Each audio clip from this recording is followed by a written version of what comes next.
Okay, so we are back and we are going to talk about the characteristics of normal cells versus cancerous cells. And somewhere in between, we'll talk about benign tumor cells. Benign tumors have some characteristics of normal cell and some characteristics of a cancerous cell. There's sort of that in between area. Most benign cells will not become cancerous, some will. Normal cells have orderly, well regulated growth. When cells need to divide and reproduce, they will. And when they don't, they don't. They die when they're supposed to die. Specific morphology, they are functional. They have all the characteristics of the type of cell that's required to perform a particular function. They have a small nucleus and a lot of cytoplasm. So, small nuclear to cytoplasmic ratio. They have differentiated functions. For example, an islet cell in the pancreas, a beta cell, produces insulin. That's what it does. Normal cells stick together. They are tightly adherent. That keeps them in their place so that we don't end up with breast tissue in our foot. And we don't end up with skin cells that migrate into the bone, for example, or into the lymph tissue. They are non-migratory. They stay where they are. They are euploid. They have the correct number of chromosomes. See how we keep circling back to earlier concepts? They respond to signals for cell death. There's precise regulation of division. They're good soldiers. They do what they're told. Mutations are repaired, or the cell self-destructs if there are mistakes. So that's a normal cell. It does what it's supposed to do. A cancer cell, on the other hand, is different. We see rapid, continuous cell division. It never stops. It re-enters the cell cycle immediately after it's done with mitosis. It can have anaplastic morphology.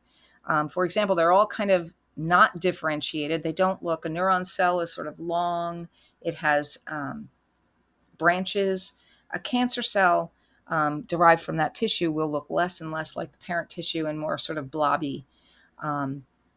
There is a lot of nucleus in that cell and very little cytoplasm. Does not have differentiated functions. If it came from a tissue that, say, secretes an enzyme, it's not going to secrete that enzyme. Loosely adherent, there are no adhesion molecules present, so they don't stick together, which makes them, tumors will be amorphous. They can break off, and they are able to migrate. They are usually aneuploid. They usually have extra chromosomes or missing chromosomes. The further a cancer cell mutates, successive generations will have even more aneuploidy. And they don't respond to signals that say, stop, you need to end it now. They want to be immortal. The genetic regulation of cell division is lost, and the absence of repair mechanisms, or in more cases, an overwhelming ability to survive repair mechanisms is present in cancer cells. So a little bit more, and that's a visual. This is good. So here you see normal cell. It has a characteristic appearance. It might be like epithelial cell.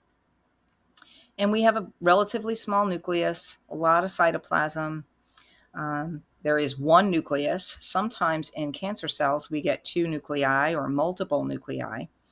And the chromatin is fine. It stays nicely packaged in its little chromosomal bundle. Here, the chromatins are coarse. They can get tangled, further mutating.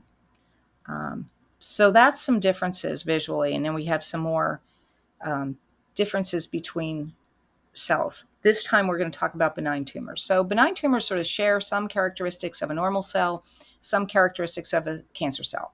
In general, a tumor cell will look more like a normal cell. It'll have the same specific morphology. It may continue to function the way that cell does, which is important. Some disease processes rely on benign secretory tumors, and you have an overproduction of whatever that cell type produced. Pituitary tumors might produce more prolactin, for example. But it still produces prolactin. It still has that function and that same shape and size. There's still that small nuclear to cytoplasmic ratio. We still have a small nucleus. We still have one nucleus. They still stick together. They're tightly adherent. They don't migrate. They're usually euploid. Every once in a while, you'll see one that starts to differ in that respect, and it's not invasive. It doesn't go into other structures. But unlike normal cells, benign tumor cells can grow at a rate that is inappropriate. It might enter that cell cycle right after mitosis again, or soon after. You've lost that regulation of cell division. It may cause pain or tissue damage because as that tumor grows larger, it's pressing on other structures, nerves, blood vessels, and creating problems with that. Some benign tumors can become malignant. Because of that rapid reproduction, there is a higher chance that a mistake is going to be made somewhere. So polyps in the colon can become cancerous. That's one of the reasons we get colonoscopies. It's not just to detect cancer. We can actually prevent it by cutting out those polyps in the colon before they have a chance to mutate and become cancerous. So here's a benign tumor. It sticks together. Cells look relatively normal. There's just more of them than there should be, and they're dividing more rapidly than they should. A malignant tumor, on the other hand, yeah, we get all of that rapid division, but now the cells are starting to look amorphous. Their nucleus is getting larger. Things are generally getting more disorganized, and they're proliferating. Now they can invade because they don't have those adhesion molecules. We'll talk a little bit more about what happens to cancer cells now. So loss of parent cell differentiated functions. For example, if this came from a pancreatic cell, it's no longer going to secrete the pancreatic enzymes. It's not going to do what that cell should do.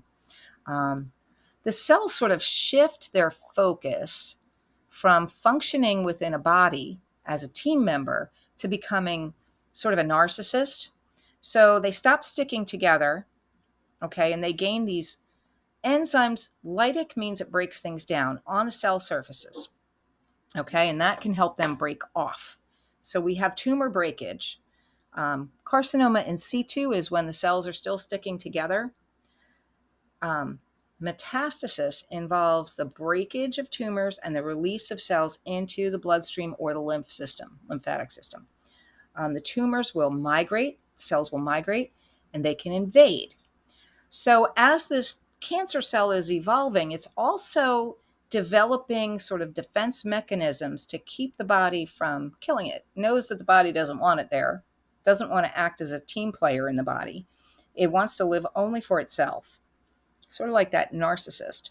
And it doesn't want to die, doesn't want to go away.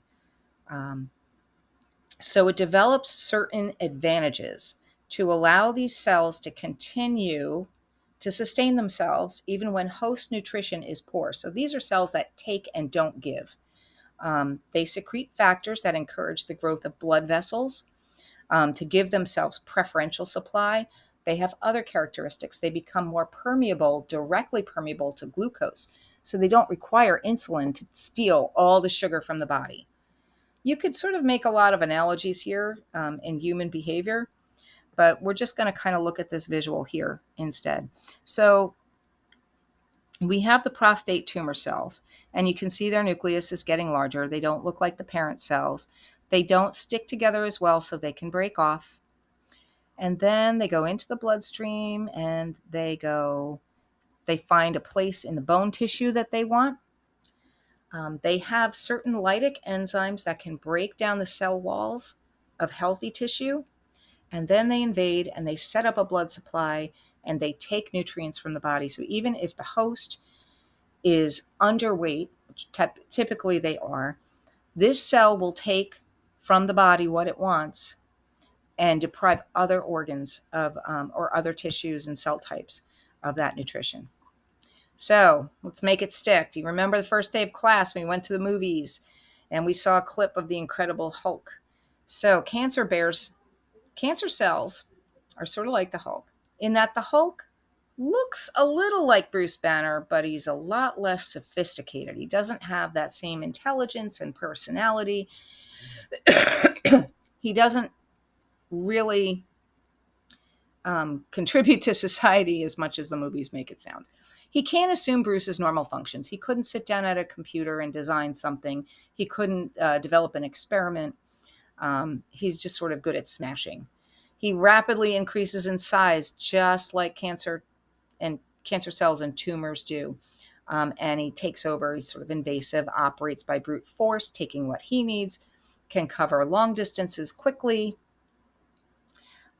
destroys what he touches, does not respond to stop. If you've ever seen the movies, people are shooting at him and they're trying to blow him up, and he's falling from, thousands of feet, and he just won't die. That's what cancer cells do.